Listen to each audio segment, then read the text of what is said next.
同志们，干部任命的公示期已经结束了，那么徐康同志被正式任命为我们织女镇的镇长。祝贺祝贺！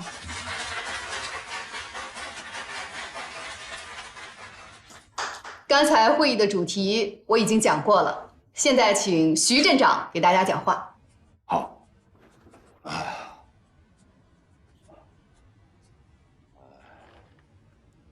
我感谢市委领导、区委领导对我的信任，也感谢在座各位对我工作上的支持。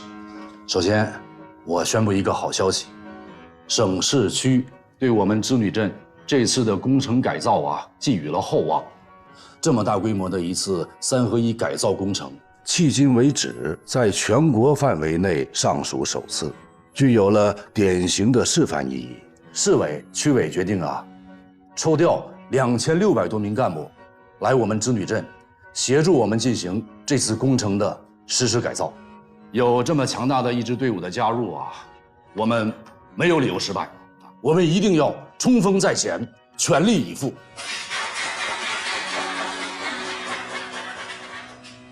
现在呢，前期工作最关键的呢是安置房的问题。俗话说，万事开头难，所以这个头我们一定要开好。我补充一下，改造工程的资金问题呢，已经基本落实了。除了安置房和对需要改造的厂家实施补贴以外，将由我们政府的财政再投入5.5个亿。我们将建设2个童装产业的标准化厂区，分设生产区、生活区、服务区、商务区、物流区5大区域。那么建筑面积呢，要达到100万平方米。这个方案将由小何同志和省里的设计院的专家来对接。那么经过核算呢，整个改造工程全部完工以后，我们政府的整体投入大致会在7个亿左右。很好，我们织女镇这么多年创造的 GDP 业绩也该到了回馈老百姓的时候了。金杯银杯不如老百姓的口碑，这7个亿的资金一定要落实到实处，力争花的每一分钱都是为民所用，精准到位。上次我谈到关于消防巡逻范围广会有疏漏，我希望有好的解决办法。还有，作为改造工程的配套，我们也一定要花大力气。这也正是我要说的。上次吴队长提出之后，我咨询了消防专家的意见，专家提议互联网应用程序就能解决这个问题，所以我特意联系了一家软件开发企业，让他们做了一个针对消防检查的 APP 样本。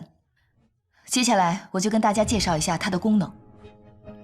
检查时间呢，它会通过这个软件直接输送到主机记录，里面的情况也可以及时的拍摄、及时的传递，每一个消防细节都将记录在案。安装了这个装置以后呢，各厂的消防人员就可以通过上传到 APP， 把实时情况及时的传递到消防支队的电脑上和政府的大智慧屏上。这样一来，我们就可以随时的掌握突发性的火情，也可以调集最近的消防设备和消防人员。这里边有时间差吗？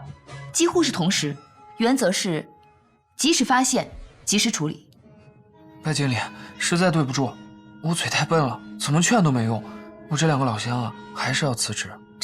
这不是刚来吗？怎么又要走了？现在工厂1天都没生意，我们赚的是工价，1天不开工，1天就没工资，我们也不能总在这儿耽搁着呀。是啊，这么多天不上工，我们怕撑不住啊。但你们现在说走就走，现在镇上的厂子都没有活干，你们现在辞职也不可能马上找到工作啊。我知道你们现在都很着急，但是能不能等一等，等换掉不合格的消防喷淋就行。这也是为了你们以后有一个更安全的工作环境，是不是？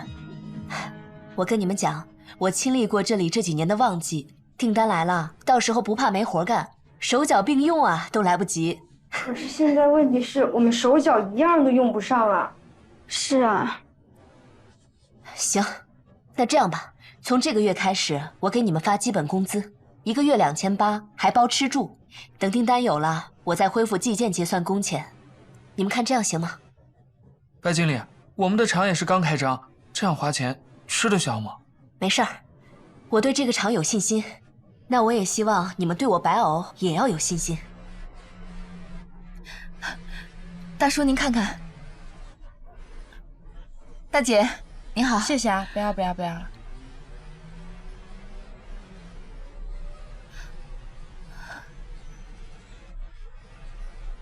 发现没有，现在咨询的人越来越少。是啊，从社区反映的情况看，3合1企业的厂主对于这一次改造工程信心不足，倒不完全是让他们出钱的问题啊，是我们的宣传不到位，很多技术问题呢他们不懂，所以有些抵触情绪。目前的关键应该是让企业主打消疑虑，让他们相信、认可咱们这套的改造方案。是的。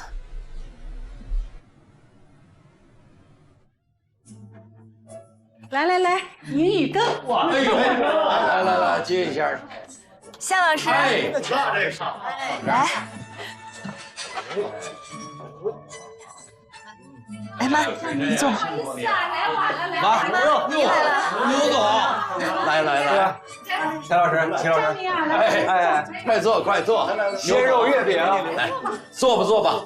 哎，不好意思，来晚了。哎呀，多少年了，逢年过节，我们楼宅的老邻居们都要聚在一起吃顿团圆饭呐。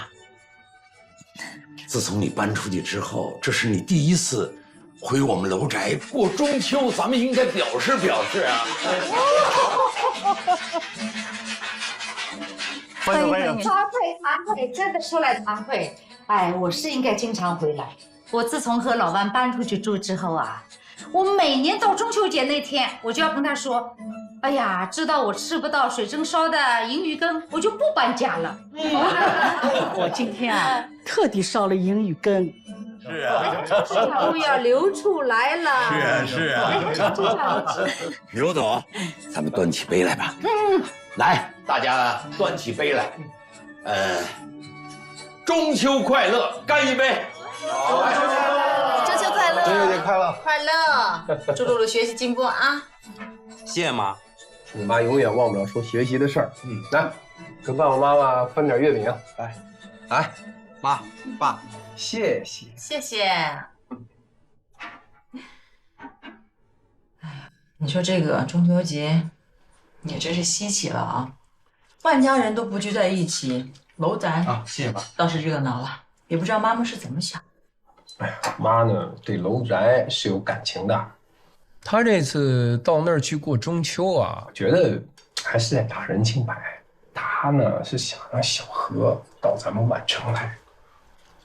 难道老太太还没有死心啊？我觉得吧，奶奶还是早点死心吧。20人要是回万城，早回了，还等现在。我觉得儿子说的有道理。来，爸爸敬你个酒啊，爸。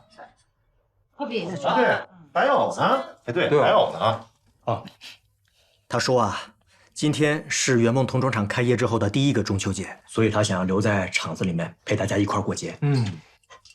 白藕真是个好厂长，诚信经营，对员工又好，而且又配合政府工作。要是我们织女镇每个企业主都像白藕一样，那你的3合1改造工作肯定顺利多了。可能还是我的工作没有做到位，没有把大家的思想工作做通。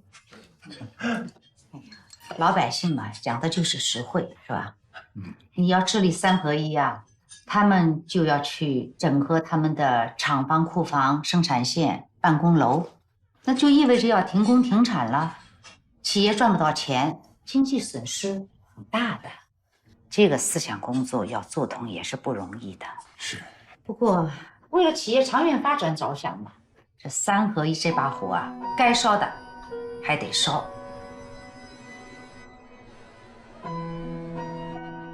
叔叔，我知道你为什么不在试卷上写你的名字了，因为这个硕字，它是由火与乐组合起来的。你只要写到这个字，你就会想起你爸爸妈妈是因为火灾没的，火让你快乐不起来，所以你不想写这个字。对吗？小何阿姨，这个名字我不想要了。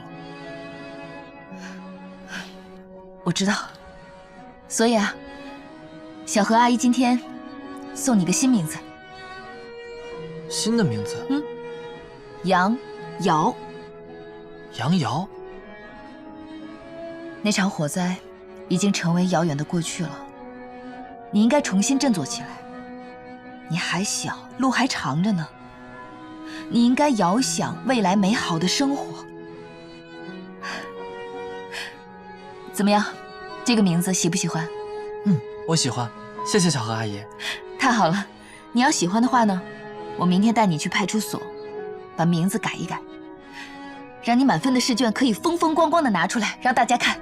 好，太好了，我有新名字了，我有新名字了，我叫杨洋，遥远的遥，我有新名字了，我叫杨洋，遥远的遥。各位乡亲们，大家好，我是老夏。相信很多小厂老板已经觉察到，就在安置房盖得风风火火的同时，消防检查的力度也加大了，而检查人员中出现了很多不认识的面孔。那我告诉大家，这些新面孔啊，就是来自于织女镇周边的地方政府，2600名支援人员整装出发，为这次3合1厂房改造工程做出最强有力的支持。这里的主体啊，经过改造以后是可以通过检验的。之后我们政府想在这里进行3合1厂房改造后的遇火实验。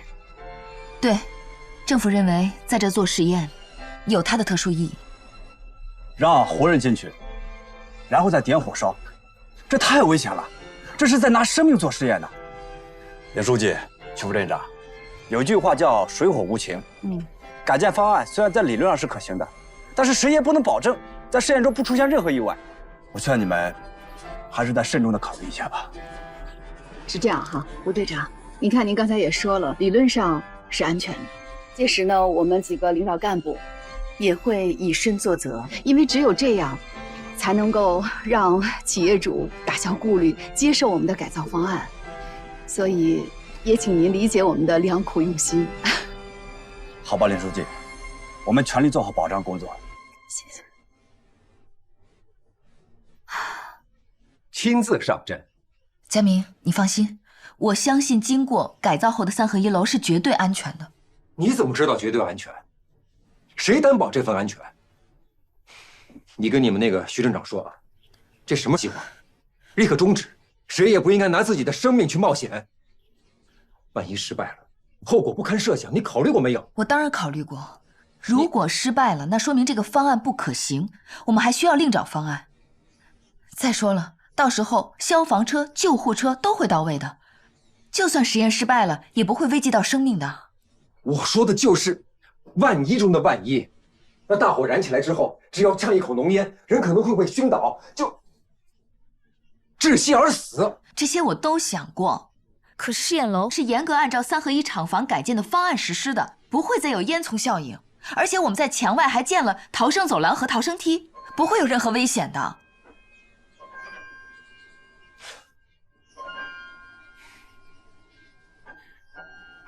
我还是不放心。而且下礼拜我要去趟欧洲，有一个全球性的童装博览会很重要，我不能缺席。你知道吗？每一次长时间出差，我心里都很忐忑，就怕家里或者公司出什么问题。我一直想找一个自己放心的人，能帮我主持公司的日常运作。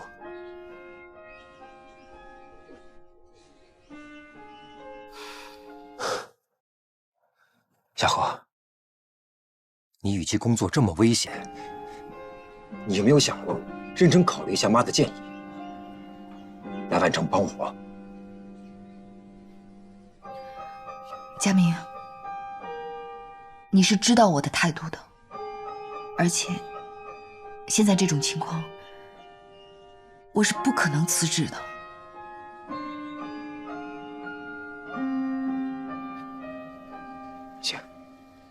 我知道了。我去收拾下东西。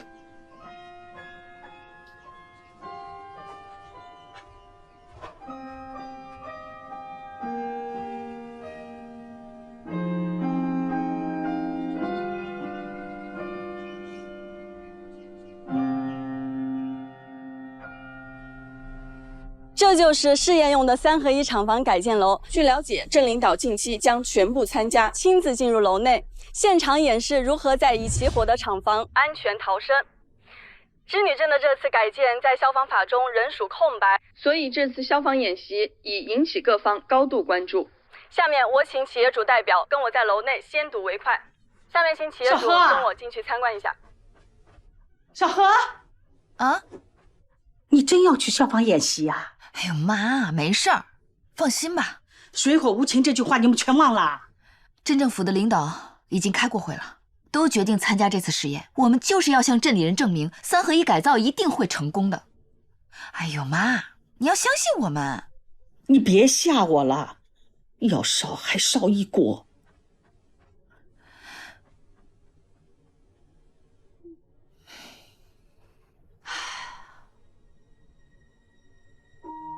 这就是改建后的3合1厂房，大家请往上看。楼上这2块板呢，是这次改建的关键。当2块板一合上的时候，就阻断了1到3楼的烟囱效应，同时延长了3楼工作人员的逃生时间。请大家跟我来。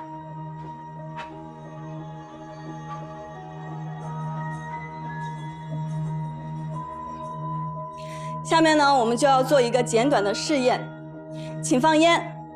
大家往上走。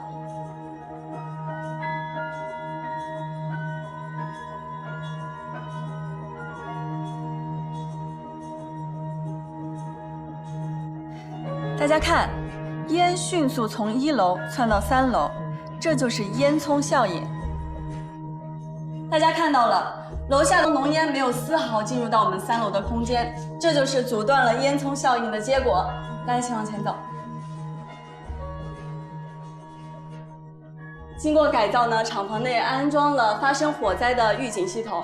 请往前走。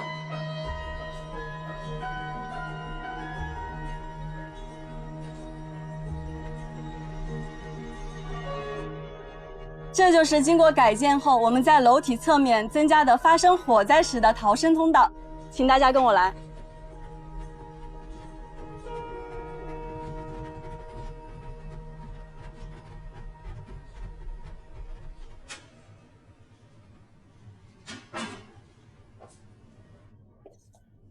你来了啊！我正好有事儿问你，你先坐。怎么了？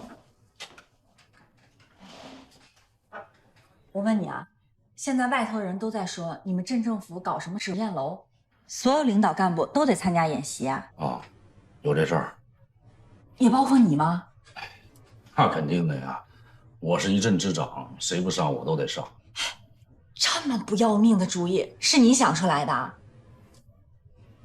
林化宇。哎呦，谁想出来的重要吗？那我知道了，是曲小河吧？前段时间啊，我一直以为他能接替郑良气任镇长，可我现在回头一想啊，哎，他还真轮不到。小何这人虽然能力强，有责任心，但是他这个人啊，太爱出风头。他呀，还是太年轻啊，不够稳重，还得历练呢。这个中的道理啊，他是真不明白啊。那你也不能总替他站台呀，你就想个办法把这事给躲过去。你是真不开窍啊！你以为这镇长这么好当啊？啊，这种事情你想躲就能躲得过去吗？那大火烧起来，他认识你是谁呀？他要真烧着你怎么办？是啊，这3合1楼啊，虽然楼层分不易了，可是这大火无情啊，那谁能控制住这火往哪儿窜啊？现在想什么都没用。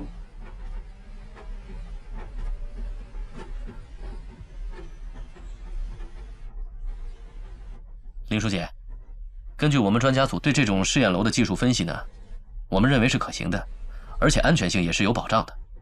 但是呢，我们需要第三方检测机构的检测报告才更有说服力。所以啊，承担这一次消防检测的机构呢，必须得是非常的专业。而且啊，为了能够让老百姓更加的心服口服呢，我建议啊，我们聘请外省的专业机构来从事这一次的检测任务。他的这个建议很好啊，张队长，我们可不可以打一个报告？希望省局给我们推荐一家外省的权威的检测机构，您觉得呢？我也同意这个方案。这次试验，你们领导班子的主要成员都将亲自在楼里参加演习，这体现了镇党委、镇政府对人民群众高度负责的态度啊！这样的试验不光全省是第一次，在全国也是第一次。如果成功的话，将会对全国现有的3合1厂房的改造起到样板作用。谢谢。当然，林书记啊，你们还是要注意安全。既然是试验，成功失败的概率都是会有的。有专家提出，参加演习的同志是不是可以穿上消防服？您这个问题啊，其实我们上过会，但是同志们普遍认为，如果穿上消防服的话，反而会让群众不放心。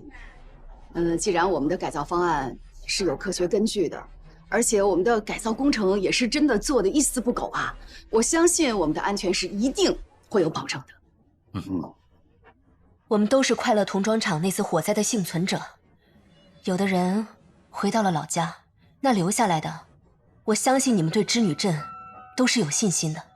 是有信心。是呀，我们是有信心的。要是没有信心，我们早就拿着补助金离开这里了。是啊，说的是。是啊，对啊，是织女镇的人把我们从那场大火之中救了出来，他们对我们有恩。镇政府现在决定把全镇的3合1厂房进行改造，为的就是让我们之前经历的那场火灾不再发生。现在镇领导他们决定亲自到改造后的楼房里面参加演习。听到这个消息，我就在想，我们能不能一同加入到这次消防演习当中去呢？来表达我们对织女镇的感恩之心。对啊，说的对啊，我们应该支持。我觉得说的对。同意跟我一起去参加演习的人，请举手。我去，我也去，我也去，还有我。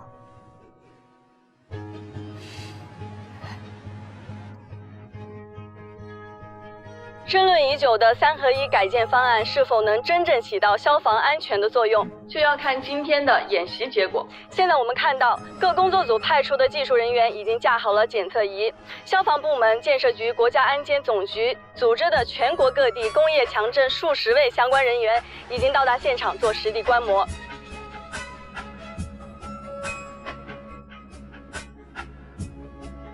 哎，妈。是啊，我现在就在去机场的路上，1个月以后回来。您放心吧，我知道。再见啊。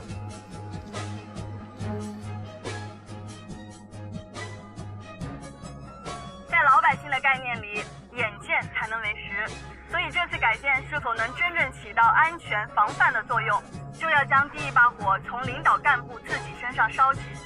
再过1个小时，这栋试验楼就要被点燃。织女镇的童装产业是否能浴火重生，今天非常关键。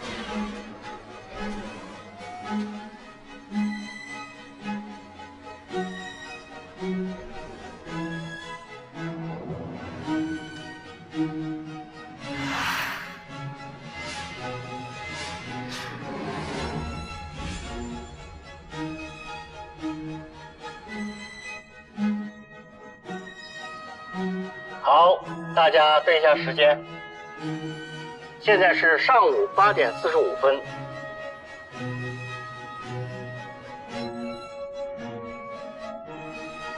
演习人员第1组出列，演习人员第2组出列。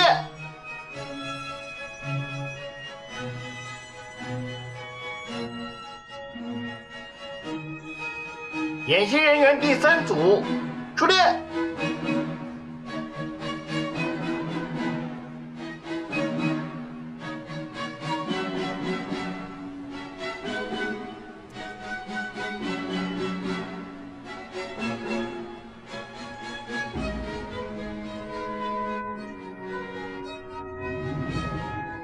我宣布，直举镇3合1厂房改造消防演习现在开始。你们都是直举镇的干部，都是党员，我希望大家发挥共产党员的先锋模范作用，保证完成这次任务，并且安全返回。出发！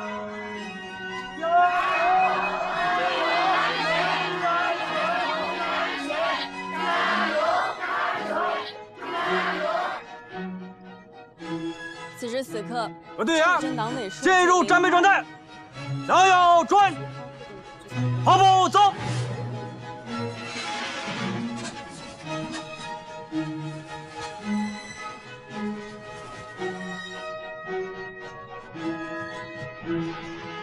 接下来，我们将等待包括织女镇党委书记林化宇、镇长徐康、副镇长曲小河在内等10几位干部相继进入楼内，接受烈火的考验，同时也是这次改建工程成败的考验。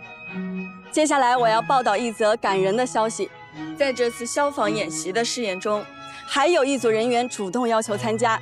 他们是来自圆梦童装厂的企业主白偶，还有10几名在快乐童装厂那场大火中死里逃生的工友们。那场大火并没有烧去他们对织女镇的信心，他们怀着跟织女镇共同致富的心愿，愿意亲自参加这次消防演习。但镇政府再三考虑，认为这次消防演习存在一定的安全风险。最终，他们的要求没有得到批准，但这种精神值得我们所有人敬重。让我们向这些外来务工人员表示感谢。哎呀，我看你到底能烧出个什么名堂来！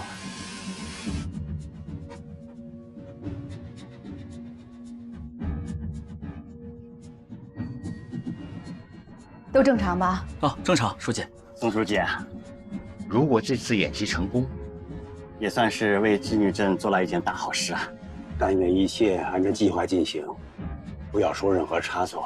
我们有信心，这次选的消防检测机构是我们国内最好的一家权威机构，也是外省机构第一次参与我省消防检测。他们的摄像机群已经多角度分布到整个试验楼里面，可精确地采集到每一个数据。哦，对了，这次演习之前，同样的电脑数据试验已经进行了4次，一次比一次好。而且每次检测都没有发现大的安全漏洞，但愿今天这一次也能顺利。好，各楼层都准备好了吗？1楼准备完毕，2组已经准备就绪，随时进入测试状态。3楼准备就绪。技术检测部门报告情况。1楼机位已经开始工作，2楼机位已经开始工作，3楼机位已经开始工作，各楼层的检测设备也已全部启动，消防车已经到位，救护车已经到位，随时可以运送伤员。各部门准备完毕，准备进入演习倒计时阶段。这些参加演习的人员将在楼内再现工作生活的场景，而这栋楼将在60秒之后被彻底点燃。老头子，60秒之内就要点燃了，你快坐着。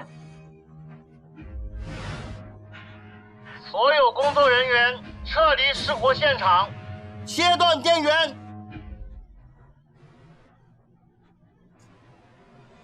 点火倒计时，1分钟准备。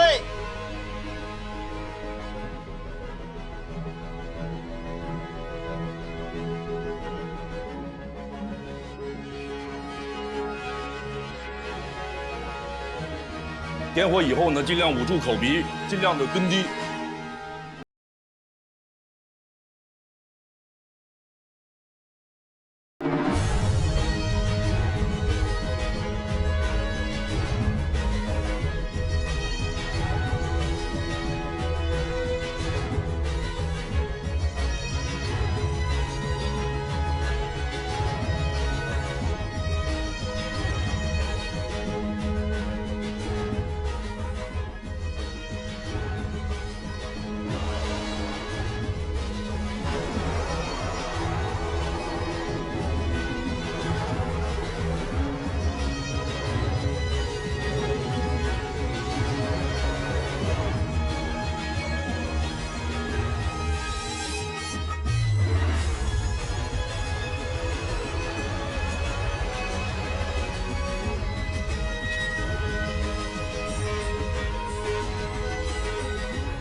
徐镇长，徐镇长，我在呢。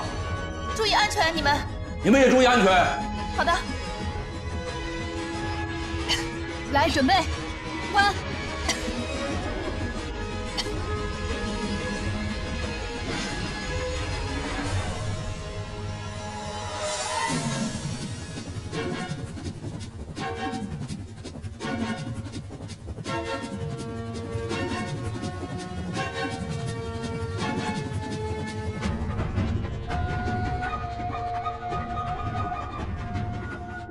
已经点火10分钟了。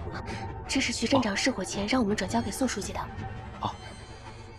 宋书记，打扰一下，这是徐镇长转交给您的信。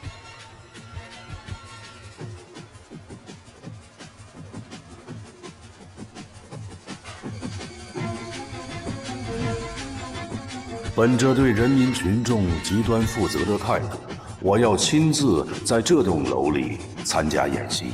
镇政府对3和1楼进行改造，为的就是不让大火在别人身上再发生。为了让镇里人相信改造是科学的，我决定身先士卒。万一我在那栋火楼里不幸殉职，希望将我的骨灰撒在织女镇的土地上，让我永远守护着它。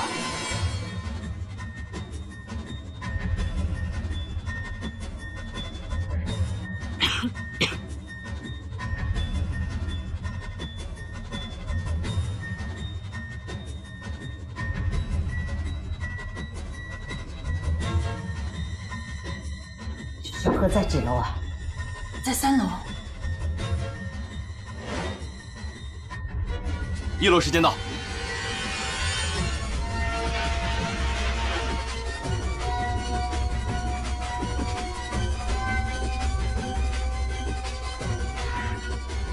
1楼投上时间1分20秒，成功撤离。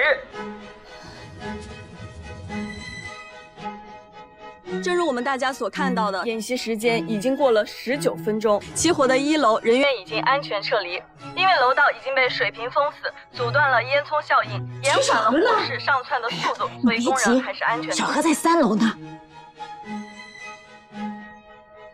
你说这个演习怎么还没有结束啊？都已经进去这么长时间了，再这么下去的话，挺危险的呀。别胡说，要相信他们。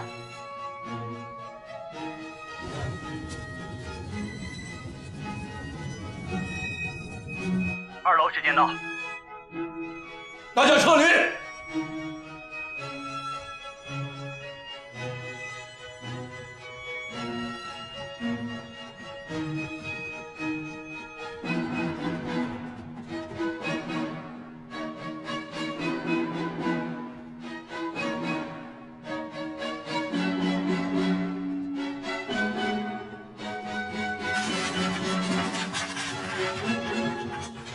22分20秒，2楼人员全部安全撤离，无一伤亡。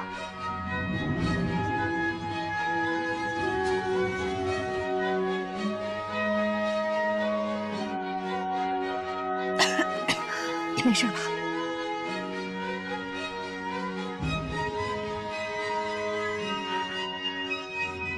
林书记、曲镇长，收到请回复，收到请回复。曲小河跟林书记，一切安全。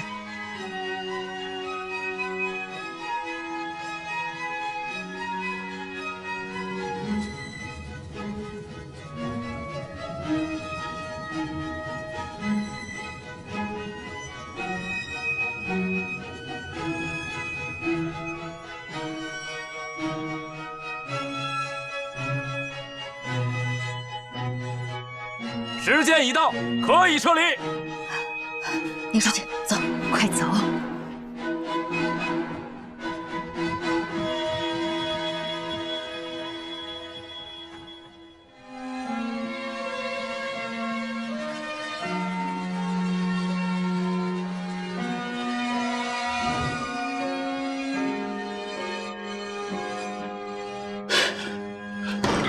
成了！哎呀，真成了！ 你们出来了！我说啥来？我说小何他们肯定没事的，这下放心了吧？太好了，没事了。好了，哎呀，呦，高太康，你急的呀！哎呦，齐主任，成功了，成功了！看到了，看到了，小何出来了！哎呀，把我吓的。从今往后，我们镇的心头大患铲除了。哎呀，通过这次演习啊，全镇的人也都看清了、明白了，镇领导班子为了改造3合1厂房的良苦用心呢。水珍呐，你放心吧，小何搞的改造3合1厂房的工程一定能够顺利完成。哎，好。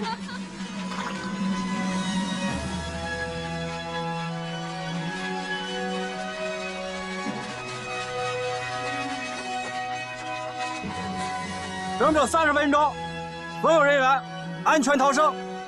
消防员灭火。成功了，成功了！正如大家所见，在1楼起火燃烧长达30分钟的情况下，2楼11名人员依旧还有充裕的时间从外墙逃生梯安全逃生，而3楼的人员也毫发无损地离开。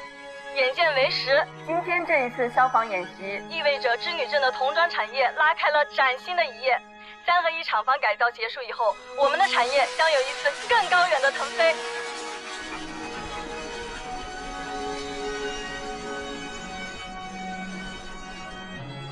我宣布，织女镇3合1厂房改建消防演习取得圆满成功。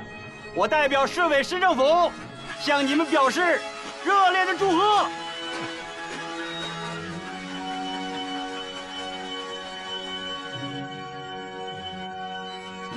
下面有请织女镇的镇领导班子发表感言。首先，感谢大家的信任和支持。说句心里话，在进试验楼的时候，我的内心十分的忐忑。这次消防演习的测试能够成功，绝不是个人的功劳，要归功于所有的参与者的智慧和努力。我在这里要感谢徐小河副镇长，正是当初有他的提议，有镇政府、镇党委的大力支持，才会取得今天的成果。下面，让我们以热烈的掌声，请许副镇长说几句。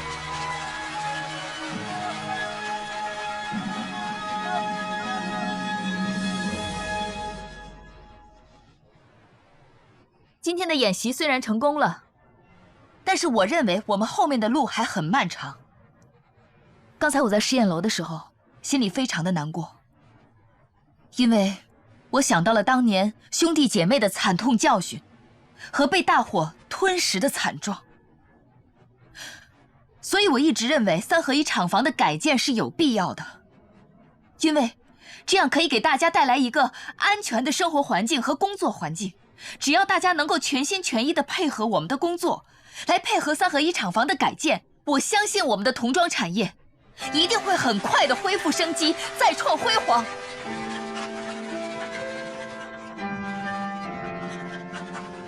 那下面请我们的林书记讲话。其实真的没有什么可以说的，我要感谢我们织女镇的每一个人，我们的努力没有白费，我们织女镇的未来一片光明。好。对了，我还要在这里宣布一个好消息，在3合1厂房改建的同时，我们镇政府还决定兴建2个标准的产业园区，届时将容纳上千家厂家。太好了！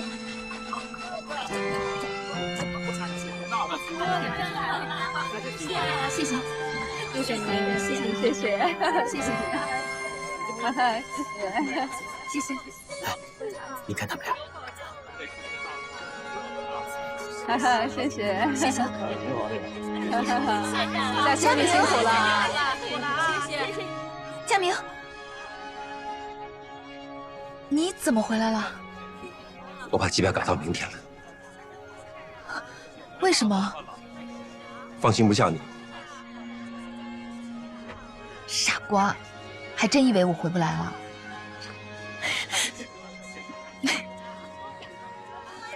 我从来没有像刚才那么害怕过。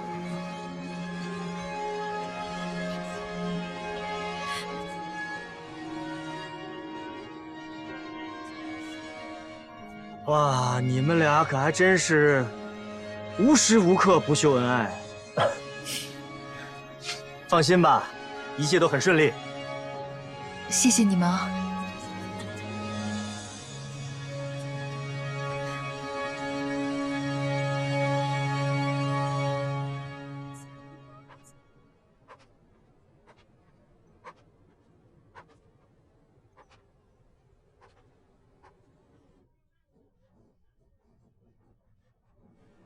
我们万城需要像曲小河这样勇敢的人。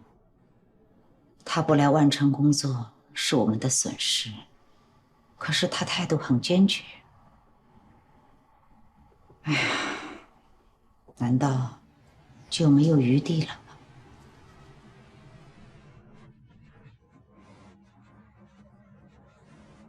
从反馈的情况来看，大部分企业主都心悦诚服了，我心里这块大石头也算是放下了。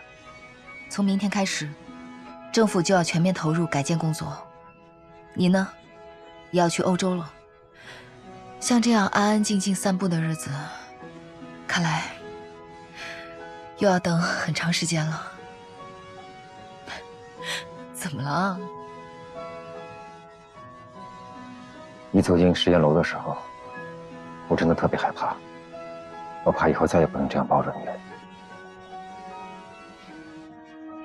可是现在，我又觉得，好像接下去很长一段时间里面，我们也没法像这样任性的拥抱。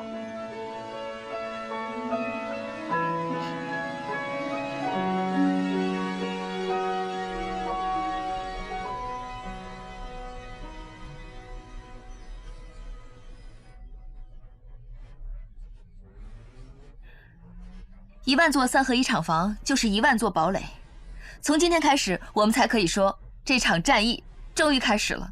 是啊，没想到这次的实验如此完美，各种采集的数据啊，马上就会出来。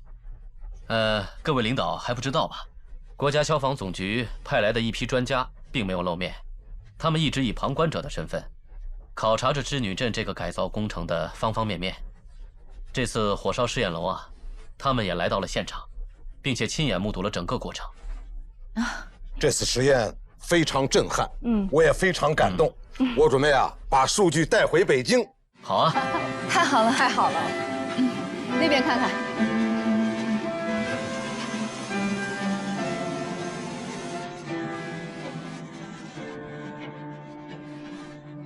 宋书记，这片童装产业园区建成之后，我相信我们织女镇的小型童装企业就会发生根本性的变化。您看，图纸的这个位置就是我们现在所在的位置，在这里。好啊，用不了几年，织女镇改造好的3合1厂房全部入驻童装产业园区。这就是历史啊，它总在变化中、前进中。相信在上级党委的领导下，发展的速度一定会超乎我们的想象。到那个时候的织女镇，一定是一片崭新的天地。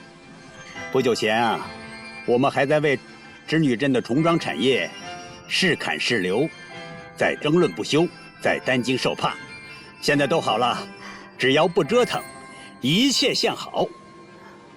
对了，宋书记，好像徐镇长在以身试火之前留了一份遗嘱，是吗？对呀，这份遗嘱在我的手里。这位同志不但敬业，还对自己的故乡抱有很深厚的感情。他在遗嘱中说，如果自己以身殉职了，就把自己的骨灰撒在自己家乡的土地上，永远不离开。明天镇里会开一个救火英雄的表彰大会，徐镇长也参加了这次演习，所以名单上有他的名字。好，林书记，织女镇这次终于闯过了难关呀，但我们不能麻痹大意呀。旧的矛盾解决了，新的矛盾就会出现，你一定要有思想准备呀。请领导放心。好。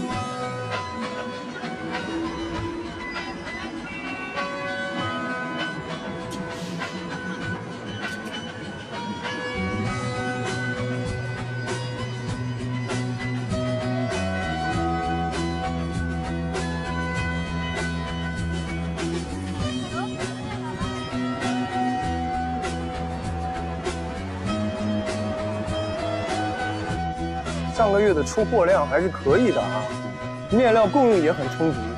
现在还有什么困难吗？别的困难倒是没有，就是缺点人手。这个我一定给你解决。好，来看一下这个月的成绩。不错呀。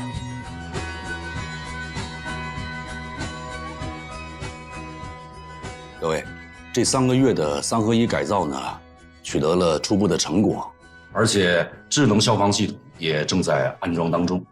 下面就请许副镇长给大家介绍一下智能消防系统的相关知识和功效。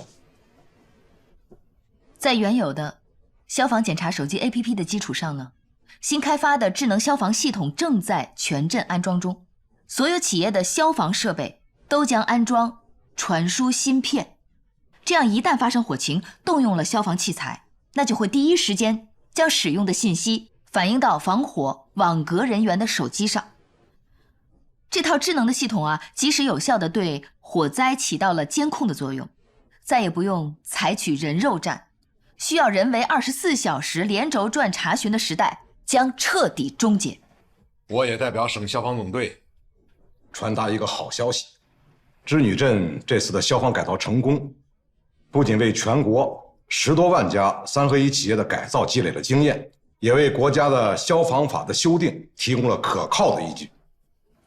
苏书记，目前全国规模最大的3合1企业管理工程呢，已经在我镇得以完成了，1万多家企业已经恢复了生产，各项消防配套措施呢也在跟进落实。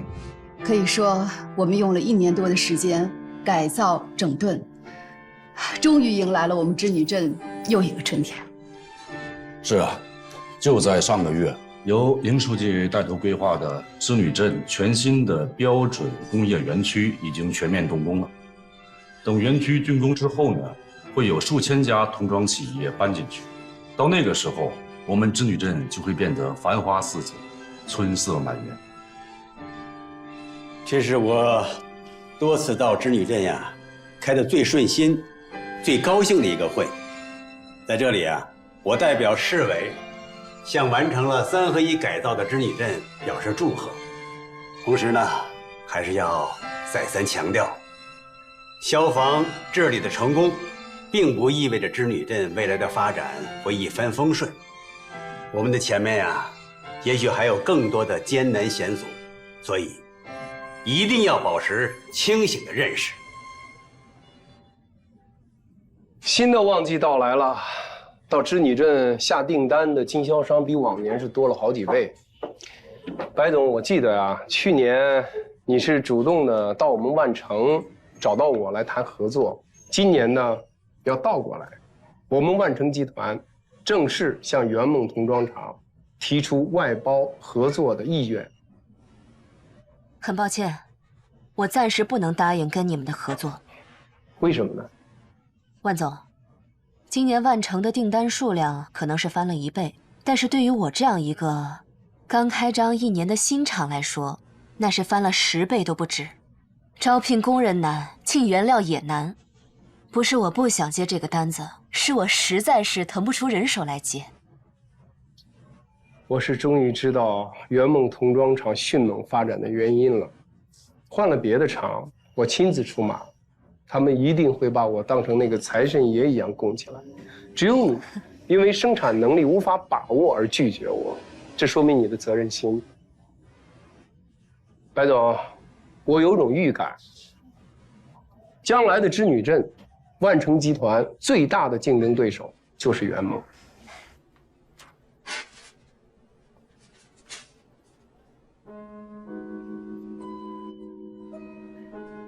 老板，你不是跟我开玩笑吧？弹力棉的价比去年涨了1倍，你是不是看到织女镇的童装生意好了，就坐地起价宰我们一刀？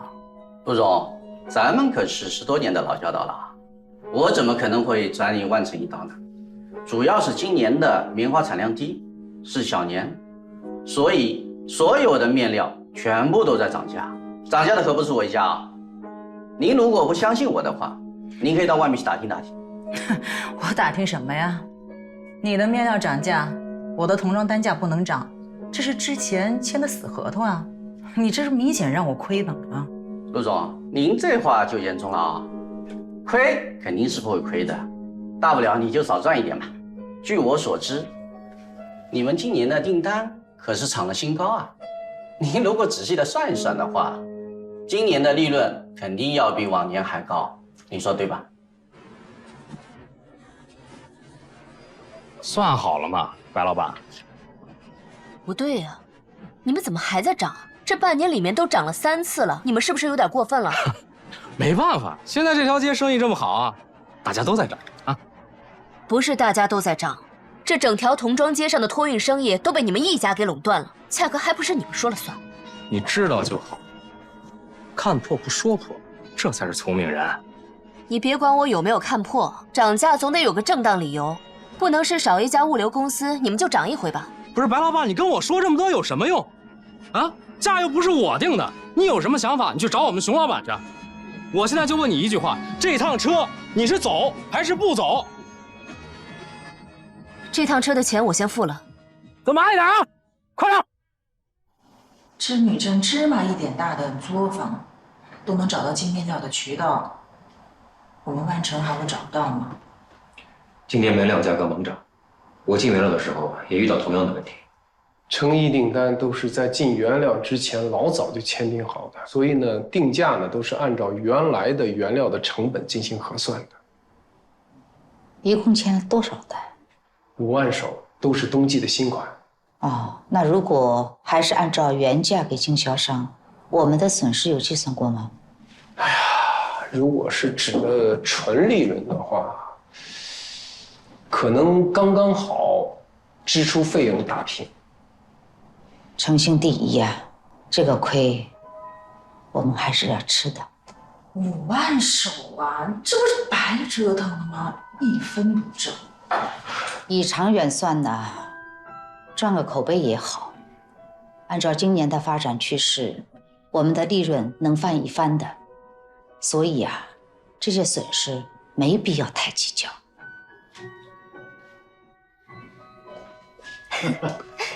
来，哎呦，尝尝我这个青豆腊肠。你看啊，白友的手艺还真不错。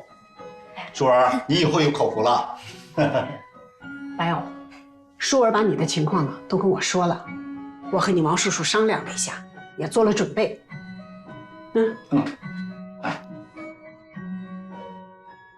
这个你先收下，密码是你和舒儿的生日。阿姨觉着你现在当务之急要赶紧买一辆货车。齐阿姨，这个钱我不能收的。你早晚会是我们家的媳妇儿，媳妇儿过门，婆家是不是要准备彩礼啊？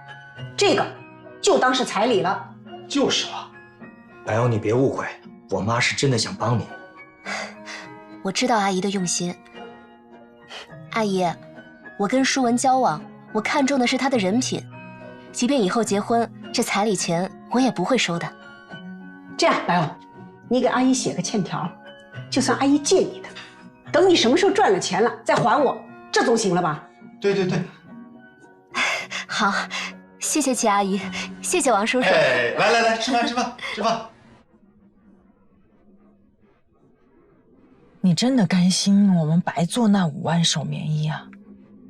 既然妈都发话了，白做就白做呗，赚个口碑。我们也太大方了吧？你有别的招吗？我想想。算了，你还是别想了。你这一盘算什么生意经的时候，结果都是惹出大麻烦。那你还问我干嘛呀？靠边，停车！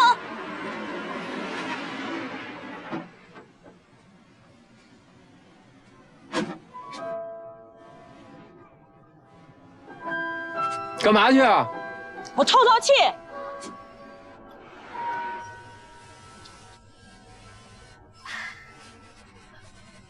白偶，你还要贷款？我听说你上半年的单子做得很不错呀，之前的贷款也还了，怎么还要加贷呢？这不，去年我的工厂消防设备改造耽误了一个旺季，我就在想今年好好努把力。我这里设备好，熟手多，订单也多，我相信很快就有盈利。我自己还买了辆货车，厂里运输也方便嘛。可是大部分的童装厂进货出货都是交给托运公司来办的，你不用着急备车吧？说实话，我还挺急的。你是不是遇到什么麻烦了？没有，我就是想自己厂里运输方便，没有什么别的原因。哦，那就好。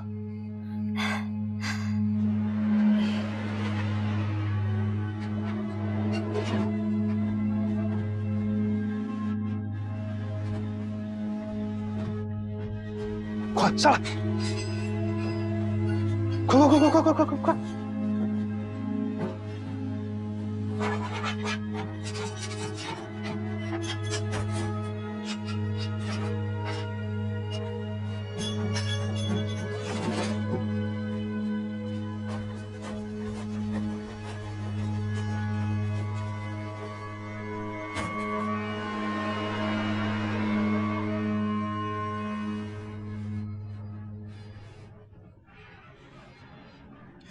白姐，你看，我一早出门的时候就这样了。我的天哪，这也太过分了吧！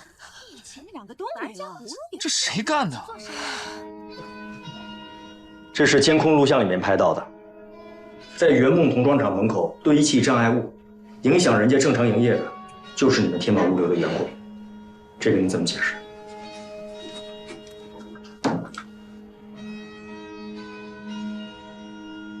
等一下吧。老宋，你搁哪儿呢？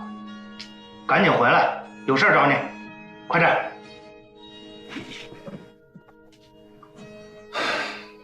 舒儿，我也是做生意的，能理解白偶他们的难处。当然，咱公是公，私是私，我肯定配合你们的工作。我这俩不争气的员工，你们就直接带走。宋天宝，这事儿跟你们有关系，你心里明白，而且我们也一定会查清楚。跟我有什么关系啊？这是白偶妹子跟老宋的私人恩怨，不信您回去问问。通过刚刚的实地考察，大家都看到了，那是一片非常美丽的湖面。建设我们织女镇的产业聚集区，一直以来是我们的期望啊。但是这个临太湖南岸的区域到底符合不符合建设的条件，还需要各位专家的论证啊。专家经过这几个月的考察呢，一致认为这里啊，无论是从周边环境、面积、地理位置等各方面综合来衡量，都是建立集聚区的首选。大家呢通过讨论，尽快的拿出方案，这样我们可以放开手脚，大干一场。老宋跟他几个哥们儿，派出所是怎么处置的？他们都被抓进拘留所了，但是我觉得也没什么用。这件事情啊，明显是熊天宝幕后主使。只可惜啊，我们也没有什么证据，所有的锅啊都被那个老宋扛下了。来，给我吧。这一招啊，其他的物流公司老板也用过。以后啊，如果有什么风吹草动，第一时间告诉我啊。你放心吧，艾淑文，但这件事情别跟张阿姨说，我怕她心里难过。我也是这么想的，但是天宝物流公司我们还是会重点盯防的。我也帮你盯着。山妹啊，你再怎么生气，也不能说和儿子断了关系这种话。你和天宝从前吃了多少苦啊，我们都看在眼里。天宝也不容易。水珍，我们是那么要好的姐妹，命也差不多，都是男人早早就走了，靠我们自己一个人把孩子拉扯大，吃的苦受的委屈都一样。为什么天宝和小何就不一样？一个地上，一个天上。天宝现在变得都不是人了。这天宝挣那么多钱，买房子，那也是孝顺你嘛。我才不要他这种孝顺。那我回头让小何和他说说，兴许有用。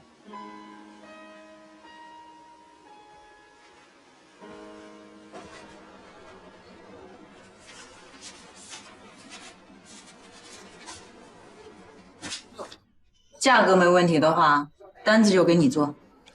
谢谢陆总，您放心，我第一按时交货，第二做工上阵。行，但是这一次的付款方式不一样，验货完全合格后才付给你全款，懂了吗？陆总啊，您就放10000个心吧。我这里要是质量不合格，我1分钱加工费不收。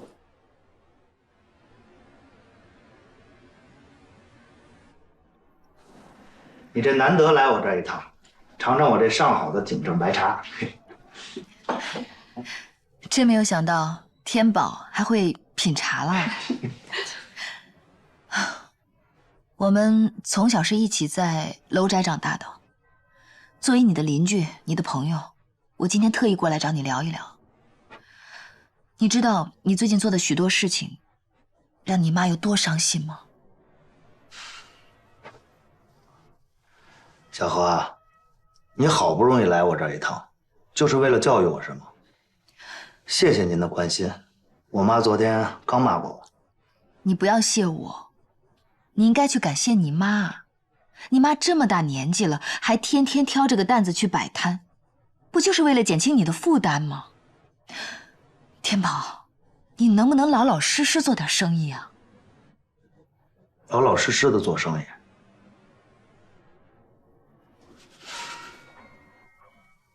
这就是老老实实做生意的下场。小何，人跟人是不一样的。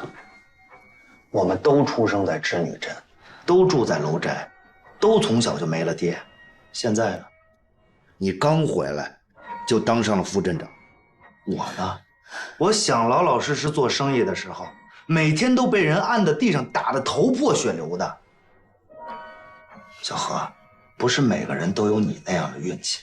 你要是受过我吃的苦，就不会在这说风凉话。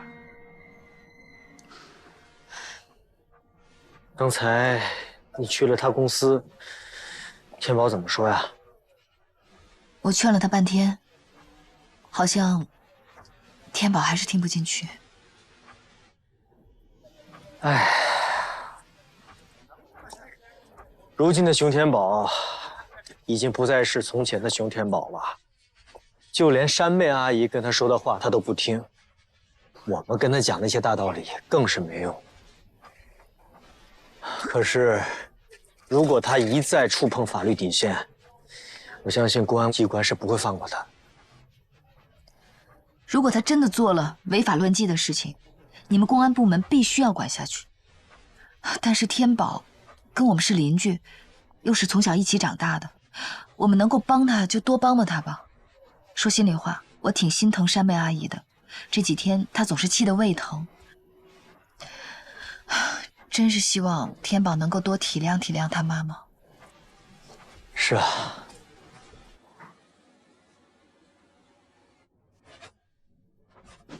哎，这事儿啊，不管还好，管起来麻烦更大。正因为麻烦大，所以我才来向您讨教的呀。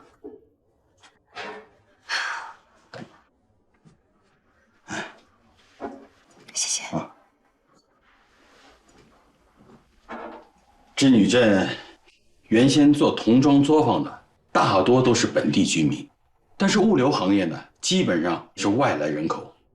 老镇长在的时候啊，这个几家公司为了争生意，产生了不少矛盾，有时候还打架斗殴。现在在镇上站得住脚的这几家企业都不简单。可是目前镇上的物流行业垄断，还有欺行霸市的现象越来越厉害了。照这样下去，我觉得会给织女镇带来不利的因素，所以我们必须管起来。管，当然得管呐。但是怎么个管法呢？我觉得不能像你当初取缔仿牌那样啊，斩钉截铁，全部取缔。这个事儿啊，要是管不好的话，还可能危及到你自身的人身安全。这点你可以问舒文呢。如果我还在镇上主持工作的话，我会这么管：价格方面交给工商部门去管，如果出现欺行霸市，就让公安来管。这不又成了我们踢皮球了吗？既然这个球滚到了我们手上了，我们就得接起来啊！这哪是球啊，是烫手的山芋。不过我了解你的个性，你呀就装好接这种烫手的山芋。老夏，哎，我说的每句话在书上都是能找到依据的啊。你可别小看咱这楼岗啊，那是在春秋时期便开始修建的。哦，它可以和这个都江堰媲美啊。嗯，它的价值一点都不比都江堰差。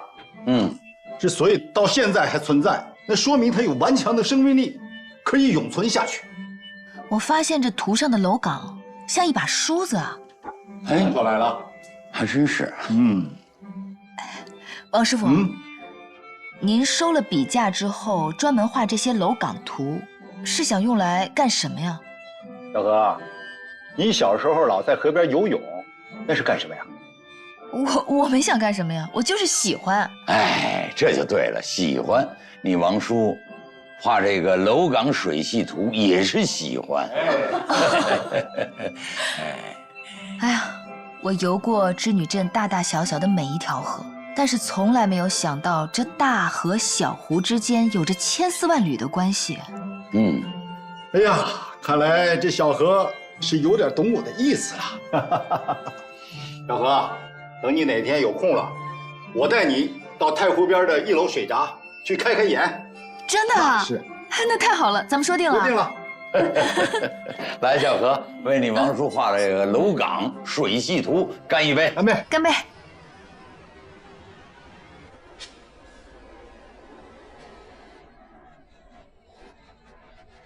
集集区的规划正在制作当中，但是招商引资公司呢，必须尽快的落实。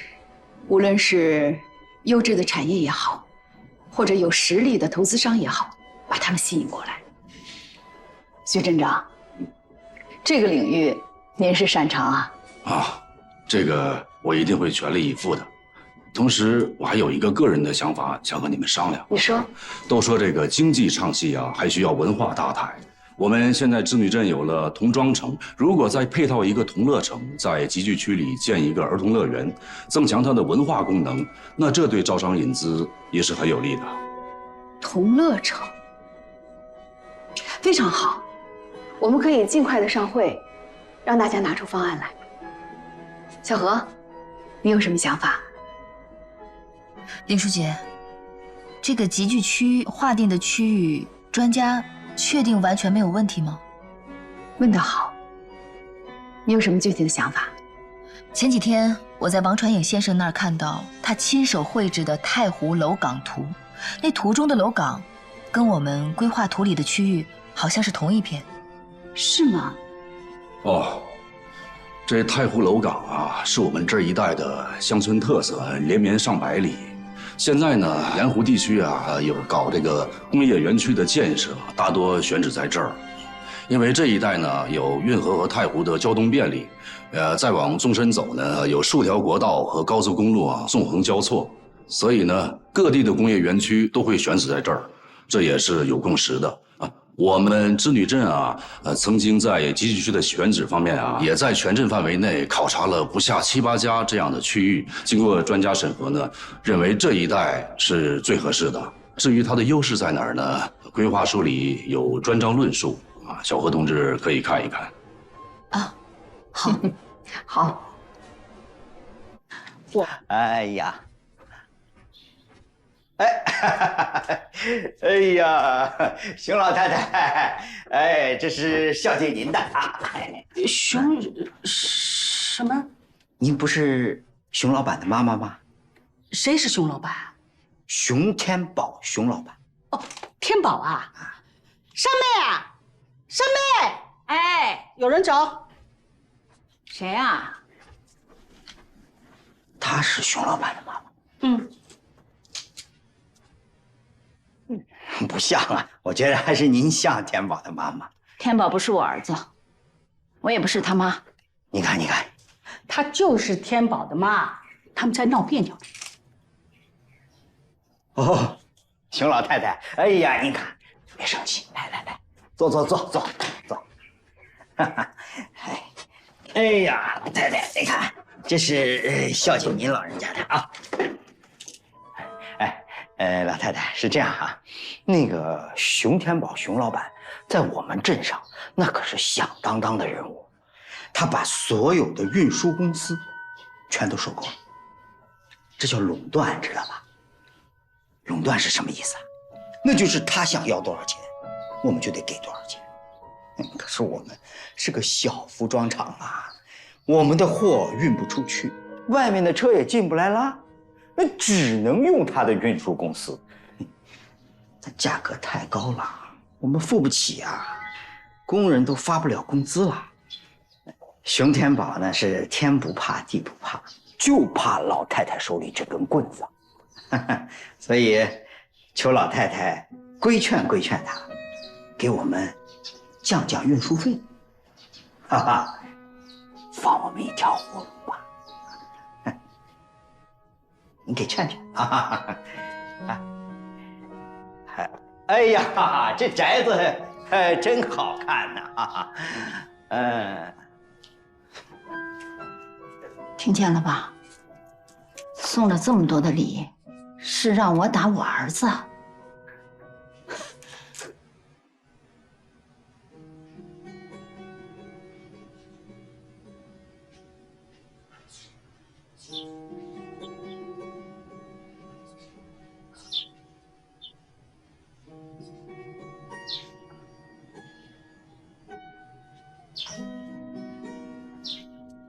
天宝啊，跪那么久啊，起来活动活动，吃饱了再跪。不用，我妈不让我起来。让他跪着，跪死在门口更好，我更省心。哎，你这个儿子，我活得更好，我怎么就生了你这么个孽种？妈，跪下！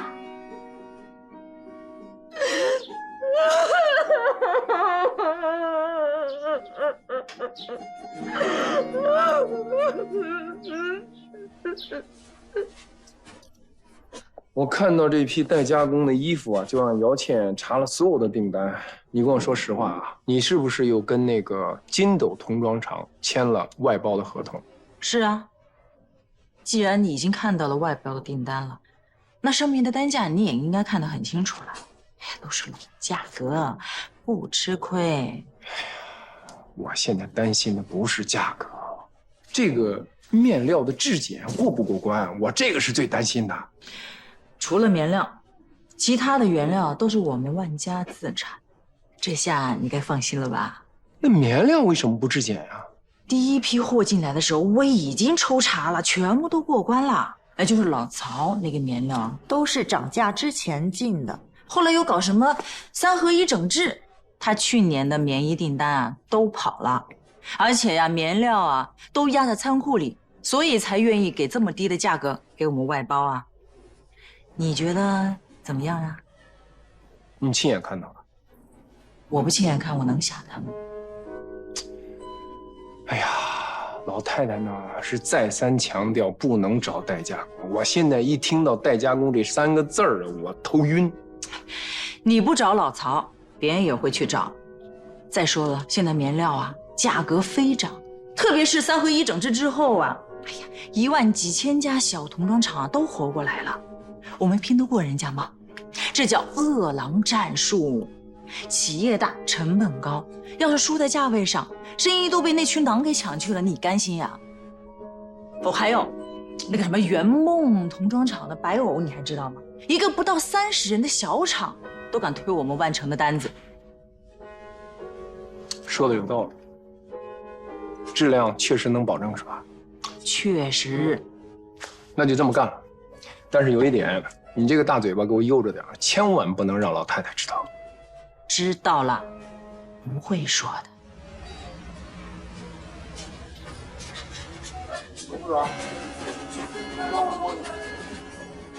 来，往里面放，往里面放就行，往里一点。喂，你们住手！干嘛呢？我报警了，赶紧走！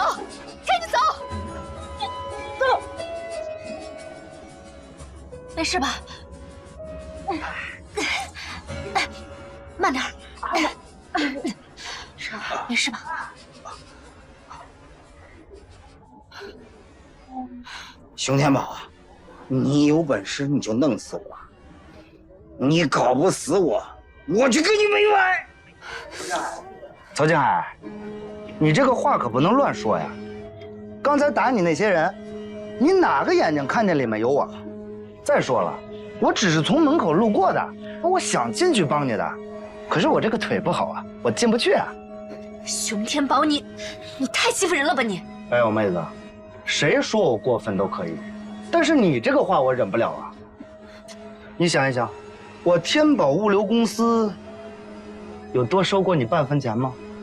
我们都住在楼宅，这个邻里之情，我还是要念的。我告诉你，我自己有车，我用不着领你的情。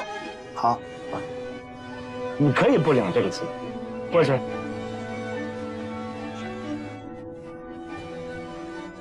但是他必须领。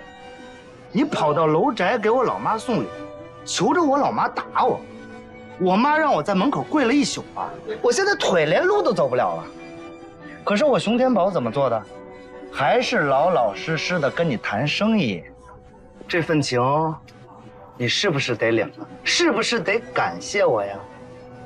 走了。我还让你继续跪。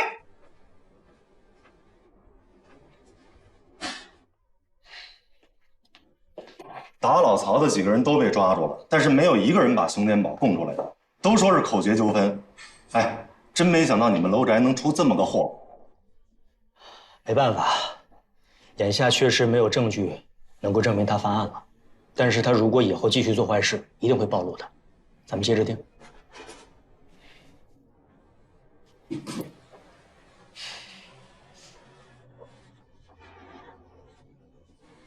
这织女镇最近的治安也太差了，我今儿又看到那块有人打架，搞得我现在每次路过那儿都胆战心惊的。哎，这天作有雨，人作有祸，打人的送派出所，被打的送医院。现在那治安差呀，只是暂时现象，你呢也别担心。那，新房到了，我都已经装修好了，今天请你过来啊，就是参观指导的，请吧。徐大镇长，这房款是你出的，这房子呢也是你自己的，你满意就行。这房子怎么是我自己的呢？这是我们俩的。现在万事俱备，只差领证了。说吧，什么时候结婚啊？你定个日子。瓶子，这结婚呢是大事儿，我们不能操之过急，一切还是从长计议啊。为什么每次一提到结婚你就推三阻四的？你是不是喜欢上别的女的了？我哪有什么别的女人啊？你说谁能看上我呀？再说了，我不是推三阻四，这3合1改造刚完成，又要建产业集聚区，你总得容我缓口气儿吧？工作是工作，生活是生活。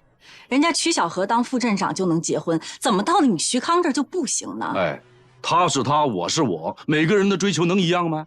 那在你心里面，除了工作，你还有什么呀？你拖了我这么久，我现在给你提结婚怎么了？我也不小了，你到底想拖到什么时候了？瓶子，我真的不是拖你，这结婚真的是大事儿，不能那么仓促的。而且我这不是跟你商量着呢吗？哎，你怎么说着说着又起来呀？拉倒吧你这是商量吗？你这搞得我像逼婚一样。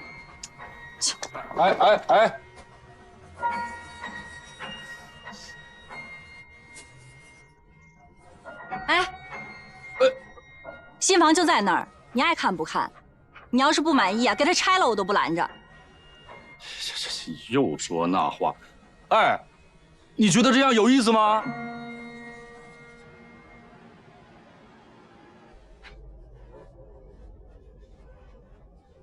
？300天还有没有？没有了，你们都要100天。我也把时间好了，先提醒你们100天，他们也要100天，他们也要100天，到时候给发了，我也把时间好了，先提。老王，这金斗童装厂真神奇啊！这今年因为面料上涨，我们一件都卖不出去，他倒好，生意这么红火。就是啊，你看看，现在所有的订单都跑到那里去了。你好，看一下吧，都是新出的款。你们家这款多少钱呀？这个320，别人家的才260呢。260跟我们质量不一样。您看这个打工走线，摸着多舒服啊。但质量跟那个260的也差不到哪里去。如果您要是要的话，那我给您便宜点。能便宜多少啊？305。哦，305还是太贵了，不要。305还贵啊？不好意思啊，不是，您再好好看一眼，我们质量不一样的。我再去别处转转吧，谢谢啊。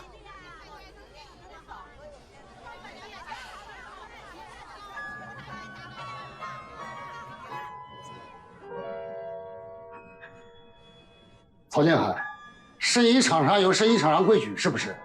大家一起发财，那才叫皆大欢喜。对，一起发财才叫皆大欢喜。地区里那个价格，让我们这帮人跟你一起割肉，是不是？就是啊，我们这么一起不让我肉嘛，对。曹老板，今天不把棉衣的价格定下来，以后的生意谁都别做了。对，以后做什么做？没有怎么做？还是价格怎么做？你说谁？我今天把话搁在这儿，我就定这个价，有本事你们弄死我！哎，不行，咱这不行，这人怎么这样？这是信访中心刚刚收到的举报信，说我们织女镇的童装产业有使用黑心棉的问题。那么现在呢，正值冬季款生产的旺季，棉价又在大涨，有些企业为了降低成本，把其他的填充物作为弹力棉，这以前在其他的城市是出现过的。那我们织女镇呢，又是全国的童装产业基地，出现这个问题不是没有可能。所以这2件呢，怀疑是因为黑心棉，你们2人去检测中心检测一下。